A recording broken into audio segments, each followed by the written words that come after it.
Okey, ini adalah roti gardenia. Ikan sekarang pun makan roti gardenia ni.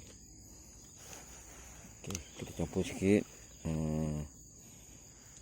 isi vanila, perisa pandan. Cukup rasa lah.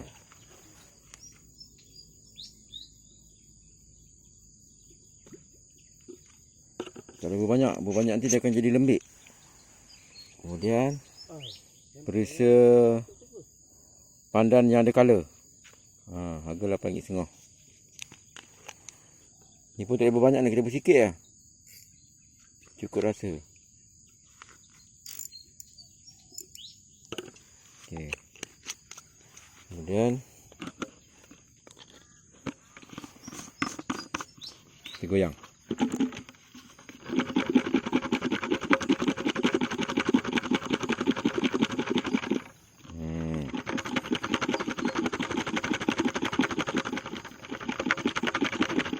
Okey, jadi dah. Okey.